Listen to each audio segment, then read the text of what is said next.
सारे दर्शकों ने प्रियंका को हाड़ की राम राम। और आज पहुंच रहे भाई जींद के करसिंदू गांव में।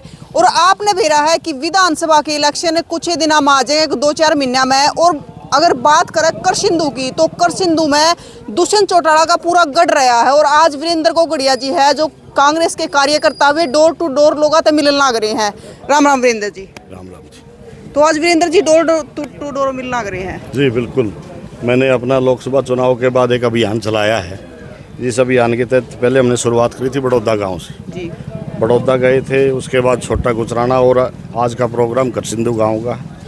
सबसे पहले तो हम लोकसभा चुनाव में जो लोगों ने मदद करी है कांग्रेस पार्टी की, और जो हमारे प्रत्याशी थे इंडिया गठबंधन के जयप्रकाश जी, उनकी, उसके लिए पहले मैंने सबका धन्यवाद किया है।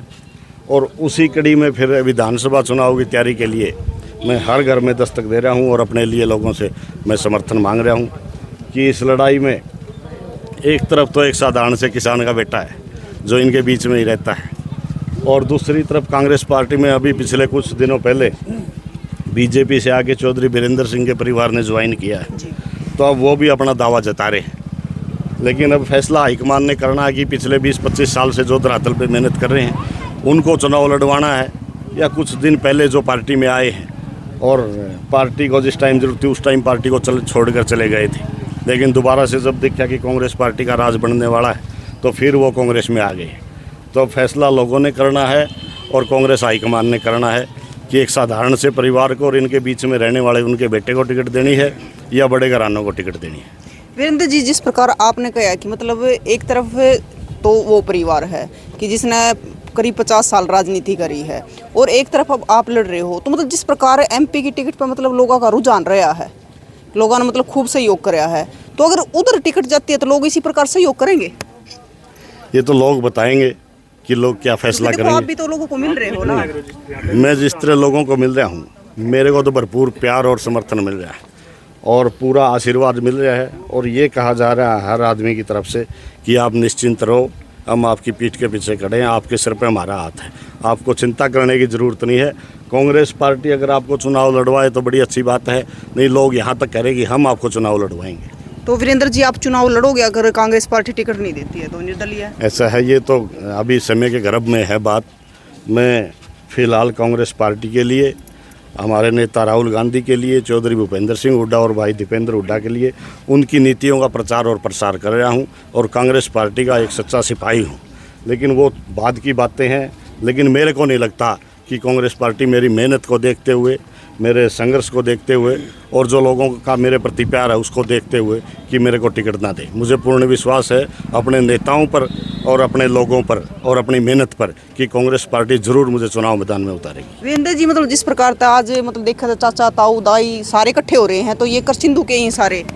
जी, ये मेरी माताएं माने, मेरी चाची ताई दादी सारे करसिंदू से हैं, लेकिन कुछ मेरे गाँव से भी साथी आए हुए हैं जो साथ में मेरे इस संघर्ष में मेरा साथ निभा रहे हैं। वीरेंद्र जी, करसिंदू की अगर बात करें तो आपने भी बेरा कि दुष्यंत चौटाला का गढ़ रहा, पिछली बार बारी बहुमत मतलब विचारणा तो जिताया था, तो उसके बारे में क्या कहना चाहोगे? ऐसा है,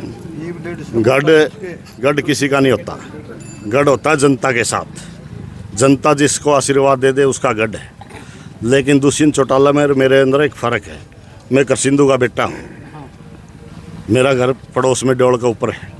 दुष्यंत चौटाला जब लड़ रहा था, जब मैं नहीं था यहाँ, लेकिन अब मैं हूँ। अब ये लोग ये देख के फैसला करेंगे कि वीरेंद्र गोगड़िया लड़ रहा है, तो अब दुष्यंत चौटाला हो चाहे कोई और हो, अब ये वीरेंद्र गोगड़िया को देखेंगे और वीरेंद्र गोगड़िया को अपना पूर्ण आशीर्वाद और समर्थन देंगे। देखो, एक चीज़ और भी सामने आवे कि अगर उचाना के लोगों की बात कर रहे हैं, उचाना हल्के की, तो यहाँ के लोग भोले भाले हैं, कोई भी कितने ताकत इन्हें बकाले हैं। जी बिल्कुल, ये आपने वाजिब बात करी है कि वाकई में यहाँ के भोले भाले लोग हैं।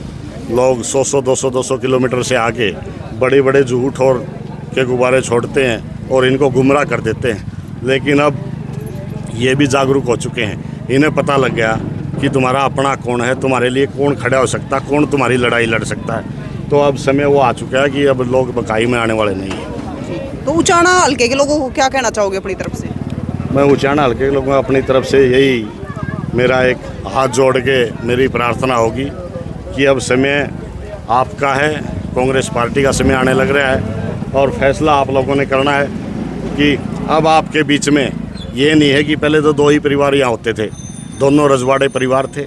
एक तरफ चौधरी वीरेंद्र सिंह का परिवार था, दूसरी तरफ देवीलाल का परिवार था, लेकिन दोनों ही राजघराने हैं। लेकिन अब की बार इनके अपने बेटे मैदान में हैं, तो मैं तो यही कहूँगा, लोगों को प्रार्थना करूँगा कि अब की बार एक बार आप अपने बेटों पे विश्वास करके देखो और आपके बेटे आपके लिए ज़रूर खड़े उतरेंगे। अच्छा वीरेंद्र जी, एक अपने दादा ताऊ हो रहा ना, एक देसी भाषा में कहावत कया करे, बोले अपना मारेगा तो छा में गिरेगा। निश्चित तौर पे ये तो अभी थोड़ी देर पहले आपसे ही बात चल रही थी कि भाई हम तो अपने ने पिता के देखेंगे और अपना होगा, नकम्मा भी निकला सह तो अपना, तो वो बात है कि अपना होगा तो अपना मारेगा तो छाँव में ही गिरेगा, इतनी तो उसने चिंता और फिक्र होती है। राम राम ताऊ। राम राम बेटी। ताऊ के चाहो ही क्यों रे उचाना हल्के में? हाँ मैं चाहवा वीरेंद्र दी। अच्छा, पाछली बढ़िया तो दुष्यंत दी थी तो ये दूषित हमारा लायक नहीं रहा, बदल गया। अच्छा, उदी मानने नहीं जनता की। हाँ नहीं मानने का बिक गया। बड़ा बिक गया। हाँ ये वीरेंद्र है हमारा पड़ोसी खेता पड़ोसी है। अच्छा, डोला लग गया भाई है, तो ये किबरे खेता के पड़ोसी तो दोगे? हाँ इसने जाएंगे। अच्छा, राम राम ताऊ। राम भाई। के नाम है ताऊ? रघुवीर। तो ताऊ आप के हो गया आज डोर टू डोर करने लग रहे, मतलब लोग तो मिलने लग रहे हैं सिंधु माँ का, हाँ तो उसके बारे में के हो गए वीरेंद्र गोगड़िया के बारे हमें में? वोट देवांगे बेबे। अच्छा, ना देंदे वरिंदर ना देंदे दूषित ने इतनी तो मैं काटांगे बाहर। अच्छा, और ताऊ का करड़ा छो उठ रहा है। थोक है 11 भी नहीं दीदी बैठ के आया। हाँ थोक हुए है इतने तो मैं बुखावांगे दूर है। हाँ दूरे का था और दूरे का था इतनी बढ़ने देंदे जाने मत दो धनुआई ने। ताई तेरी भी पूछूंगी। हाँ हाँ, एक मिनट, ठीक है ताई। मूर्ति अच्छा ताई, कितना छो क्या तो उठ रहा है? उठ रहा मारा ना तो खाड़ा बनाया बेटी, अच्छा, एक नहीं काम करया, सदा इसका बाप गल्ला रहे दादा गल्ला रहे, यू काम डट्टा भी करता था रे गांव में तेरे आतने। डटे करदा, खाने खाए करदा, हाँ, हमने तो दो के ले गया अच्छा, और आप भी बिक गया। आप भी ठीक है बेटी, अरे भाई इस मारा पड़ोसी ने देवांगे वोट, अच्छा और मारा उचाना ना करो वे उनसा, अच्छा, ठीक है हम तो यू साथ मंगा बेटी। जो साथ मांगो। हाँ राजी के देवांगे सारा गांव, सारा गांव में। ठीक। ताई आप क्या कहना चाहोगे? आप यूँ कहना चाहवा बेबे मारा पानी इन पाट। अच्छा, रुकवाया मारा चलता नहीं, डग्गी में पानी मारे लुगाइया के सरगम दे सही बात पानी है। दो। और कह के मारी कहा था बुआ दे की दूंगा। बहुत बरान माटी पानी जरूर चाहिए बेटी आप। अच्छा, हाँ लाइन दब दी ये टाट गंजी होगी पानी गम्मा रोटो। गंजी होगी मारी टोइए थी। अच्छा। बागलियां की भी होगी। सारा दिन टोकनी ठाए फिर बेटी। ताई मैंने बता दो आगे कौन पानी दे होगा? पानी बरंदर जंदा हम से जमा साथ गोगड़िया वाला। अच्छा, गोगड़िया वाला। तो मतलब आगे बुआ की टाट गंजी नहीं होने देनी। गंजी ना होने दिए बेबे। अच्छा, मारे काम करता रहेगा, बल्ले बल्ले रहेगा। टाट गंजी नहीं होगा बेबे। अच्छा, पानी तो दुखी करे। हम तो काम मांगांगे वे तो वही महिलाओं की तो यह बड़ी समस्या है कि पानी की, तायर की तो टाट गंजी होली पानी डोडो, पर बहू ना हो तो इस खातिर ये प्रयास करेंगे। प्रयास करा मारी बहू बेटी काल नहीं हो अच्छा। पानी बना बेटी। तो ये किसने वोट दोगे आगे? आगे बरंदर में दे देंगे। अच्छा, हाँ, गोगड़िया वाला ना। तो गोगड़िया वाला ना। जे मारे काम करेगा। काम करेगा तो कई योजना बोल बना के। देंगे। कई योजना बना दोगे। नरेंद्र जी आपके हिसाब से क्या काम होने चाहिए उचाना हल्के में? ऐसा जो उचाना में तो यूँ हूँ ए तर जेड तक हो है कुछ नहीं, सारे बाकी हैं।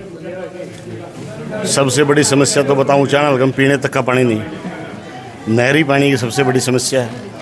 यहाँ उचाना हल्के में प्रतिभाओं की कमी नहीं है, स्टेडियम नहीं है ढंग का कोई, बहुत प्रतिभावान बच्चे हैं जो बाहर काफ़ी बच्चे नरवाना जाते हैं या हिसार भी काफ़ी बच्चे रह रहे हैं, लेकिन स्टेडियम की कमी की वजह से वो प्रतिभाएं नहीं निखर पाती। कोई ढंग का स्कूल नहीं है उचाना में, कॉलेज नहीं है उचाना में, सारी दुकानें खोल रखी हैं, कोई पॉलिटेक्निक है उचाना में, ना कोई इंजीनियरिंग कॉलेज है, हॉस्पिटल में सिर्फ बिल्डिंग है उसके अंदर मशीन नहीं है, डॉक्टर नहीं है, एक्सरे मशीन यहाँ नहीं है, अल्ट्रासाउंड मशीन यहाँ नहीं है, जो बेसिक चीज़ें हैं। तो उचाना में तो मतलब अगर सुबह से शाम तक ना है ही नहीं कुछ, हर चीज़ की ज़रूरत है यहाँ। तो वीरेंद्र जी जैसे हमने है ना उड़म महिलाओं तो बात करी, कर सिंधु की महिला होता है, तो उनने कहा भी हम तो पानी डोते डोते बुढ़े हो लिए, लेकिन हम आगे नहीं चाहते कि हमारी बहू भी नहीं पानी डोवे। नहीं, ये उनकी हकीकत है, सच्चाई है ये बात। यहाँ पीने के पानी की बहुत बड़ी समस्या है और जो ज़मीन का पानी है वो हर जगह सही नहीं है। वो तो मुश्किल से मतलब पूरे उचाना में 25% एरिया में ठीक है। वो भी वहाँ ठीक है जहाँ नहर का पानी है। जहाँ नहर का पानी नहीं है वहाँ पीने का पानी भी ठीक नहीं है। और सबसे बड़ी समस्या मैं खुद फेस कर रहा हूँ, जब भी गांव में कहीं डेथ पे जाते हैं, मोस्टली अगर 7 जगह बैठते हैं तो 3 जगह तो ये मिलता कि कैंसर से पे डेथ होगी। तो ये सारी मेन वजह पीने के पानी की। अगर पानी यहाँ ठीक होता तो ये बीमारी जो मोटी इतनी नहीं पनप पाती, लेकिन पीने का पानी तक नहीं है। तो आप अंदाज़ा लगा सकते हो कि यहाँ के जो नुमाइंदे आज तक जिन्होंने प्रतिनिधित्व किया है और बड़े बड़े पदों पर रहे तो उन्होंने क्या किया है। वीरेंद्र जी देखो, वोट लेने से पहले कुछ और कहते हैं और बन जाने के बाद मतलब मिलना भी दूर की बात, मतलब शक्ल दिखाना भी बड़ी बात समझा है। बिल्कुल ये सच्चाई है, लेकिन ये दुर्भाग्य है हमारा। जब से उचाना अस्तित्व में आया है, पहला चुनाव उस तंत्र में यहाँ उचाना में हुआ, तो जब से और आज तक बीच में मैं कहूँगा 2 बार या एक उपचुनाव में आम आदमी ने मौका मिला है, लेकिन वो भी किन्हीं वजह से ज़्यादा खरे नहीं उतर पाए। उन्होंने भी ज़्यादा ध्यान नहीं दिया है समस्याओं पर। बाकी टाइम तो यहाँ रजवाड़ों का राज रहा है, वो यहाँ वोट लेते हैं और दिल्ली चंडीगढ़ फूर हो जाते हैं। उनने तो एक ये मतलब सीजन बना रखा है कि चुनाव आता है उस टाइम अपना यहाँ निकल के आ जाते हैं बिलों से, एसी से बाहर, और जब चुनाव वोट बटोर के फिर चले जाते हैं। फिर लोग यहाँ अगर इनकी कोई समस्या हो, अब समस्या किसी की तहसील में है, गाड़ी जोड़ के जाओ चंडीगढ़ और दिल्ली। यूँ बताओ एक साधारण आदमी जिसको अपनी रसोई के खर्चे के लिए भी आड़ती के पास जाना पड़ता है, वो गाड़ी जोड़ के चंडीगढ़ कैसे जाएगा। तो तहसील में काम है, उसने तहसील से संबंधित कोई ज़मीन से संबंधित कोई फर्द का रजिस्ट्री का, उसके लिए भी उन्होंने चंडीगढ़ और दिल्ली के चक्कर काटने पड़ते हैं। तो वीरेंद्र जी देखो, आपका कहना है किसी समस्याओं पर खरे नहीं उतर पाए हैं, तो आप इनकी समस्याओं पर खरे उतर पाओगे? निश्चित तौर पे खरा उतरूँगा। मैं क्यों उतरूँगा, इसकी वजह है, एक तो मैं इनका बीच का, मेरे अंदर भी वही दर्द है जो इनके अंदर दर्द है। मैं भी उन्हीं समस्याओं से जूझ रहा हूँ जो जिन समस्याओं से ये जूझ रहे हैं। उन्हीं गलियों में मैं रहता हूँ जिन गलियों में समस्याएं हैं। मैं भी एक साधारण से परिवार का बच्चा हूँ। मेरे को भी पता है अगर खेत में पानी होगा तो कितनी समस्याओं का निदान होगा। मेरे को भी पता है कि मेरी माताएं माने सर पे टोकनी उठा के पानी लेके आती हैं। तो मैं निश्चित तौर पे अगर जिस आदमी के मन में दर्द होगा वही उन समस्याओं, जो वाकिफ़ होगा वही उन समस्याओं का समाधान कर सकता है। तो मेरे को अपने ऊपर पूरा विश्वास है कि मैं ज़रूर, अगर परमात्मा ने, कांग्रेस हाईकमान ने और मेरे इन लोगों ने मुझे मौका दिया तो मैं निश्चित तौर पे इनके बीच में रहूँगा और इनकी हर समस्या का समाधान करूँगा। जी तो भाई अगर उचाना हल्के की बात करें तो पिछले 5 साल में कितना काम होया है और कितना नहीं होया है, और अगर टिकट की बात करें तो किसने कांग्रेस पार्टी की टिकट मिलनी चाहिए और क्यों मिलनी चाहिए वह भी ज़रूर बताइयो। और तस्वीरें न ज़्यादा से ज़्यादा शेयर करियो, क्योंकि जल्दी है जो विधानसभा के इलेक्शन आने वाले हैं, सब लाग रहे हैं अपनी मेहनत करने विधानसभा के इलेक्शन के लिए। तो आगे की तस्वीरें भी आपने न्यूज़ दिखाते रहेंगे। तब तक के लिए जय हिंद।